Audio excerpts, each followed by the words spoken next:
So today let's talk about the German premiums. That's my brother's car. It's a Audi A6 3-liter V6 biturbo engine, and here is the gearbox from it. We had to remove the gearbox because he had issues. I think odd or even gears, he couldn't engage them properly, and it had a error message on the dashboard as well. So this is the OB5 gearbox. It's a 7-speed dual clutch gearbox, can be found in many Audis. I think even Porsche uses it, but I'm not sure on that one. So the difficult part is to remove the gearbox, because once you have it removed and out of the car, you just basically replace the parts which are in the repair kit, put back the gearbox, do the adaptation on the car, and the car should be good. So basically here is the valve body, the mechatronic unit, which is there at the moment, that one, and that's the clutch basket. So here is one drive shaft which is still there, and from the other side is removed. I will show you where that is. That one. So first you need to remove that drive shaft. Obviously take off the oil pan, the transmission oil pan, and the oil filter, and that's part of the clutch basket.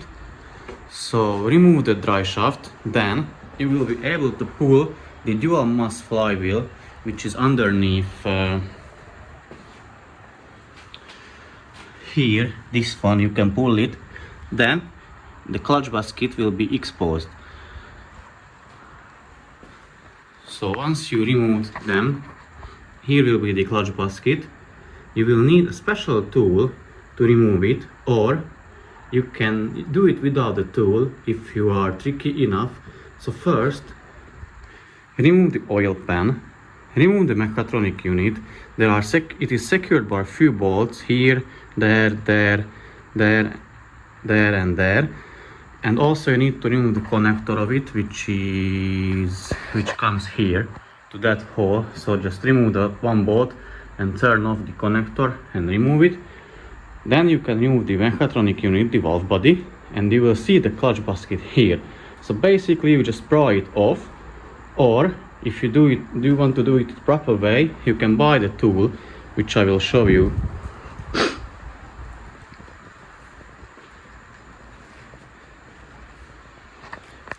It is here. So basically that goes to the shaft of the clutch basket, and then you pull it off with this, and here is the clutch basket removed and dismantled.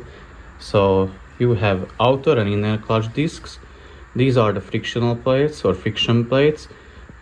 You remove them, and then you expose the clutch plates itself. You need to make sure or make note of the orientation, because they are directional. I will remove the friction plates and you will see what I mean by that. And for the mechatronic unit, you'll need to, there is a repair kit for this one. You need to change all the parts which are included in the kit. So the electronic parts, 2 solenoids I guess, or 3, few rubber gaskets, other gaskets as well. Then you can reinstall the whole valve body or the mechatronic unit. So the parts are here, as you can see. This is the inner clutch, the small one. This is the outer, the friction plates, and the whole repair set. Okay, the valve body is disassembled, so I disassembled what needed to be. The electrical wiring, as you can see, and I guess I found where the problem was, because this here, that piece, you see that rubber thing, it's missing from here, and the cables are somewhat broken as well, so it had intermittent issue. Anyways, we tested the solenoids, the old ones, and also tested the new one for reference, and they are 5.5 ohms or 5.2 ohms, and the old ones as well, so they should be fine. But even though they are fine, we are replacing them because it came in the kit. So we removed the 2 solenoids from here, one from here, and there are a couple bolts. One The small ones were T20 and the big ones I think T30. And here are the filters. So put the filters back on first, and the solenoids, this one as well. And as you can see, these rubber, I don't know what they are, things, they came in a different amount in the kit. So basically the solenoids get a new rubber cap, which is here. These two go to the solenoids, these go to the other solenoids here, which previously they didn't have, and the rest is going on this one and that one as well. So I assemble everything back together and show you how it looks like and what's the difference from this point. Now the solenoids are replaced, the two solenoids and this one as well. And as I said, the caps are different, the new ones. You see these green things on them, this is different, and previously these ones didn't have those green rubber thingies. Now they are included in the kit, so I put them on. And the last thing is to replace that electrical wiring, which is here in the kit. So once I replace them, put back everything together, I'm carrying on with the clutch. So the valve body or the mechatronic unit is ready to go back to the gearbox. It is assembled back together, everything, connectors connected. So now I can carry on with the clutch. So here is the clutch basket. I removed the two top friction plates from the clutch, and as you can see, it is directional. So this is the K1, the inner clutch, and the K2, the outer clutch. And if it does make any sense, you see those fins or clutch material, they are pointing that way, and the outers are pointing the other way.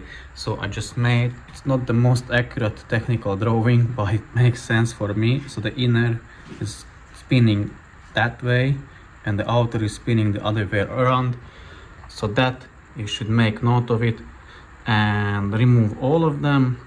And it goes like one clutch plate, one friction plate, one clutch plate, one friction plate. I think on the bottom is a friction.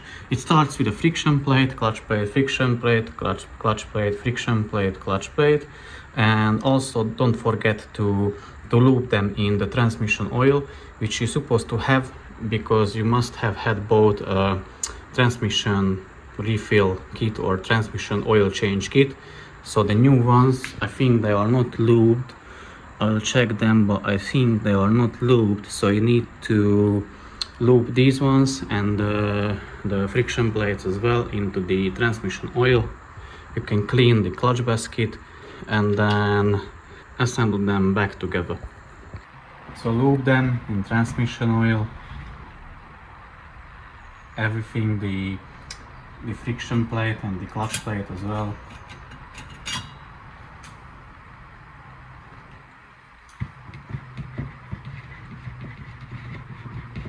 And as I said, make sure of the orientation, because this is wrong. The fins are pointing towards that direction, so it goes this way.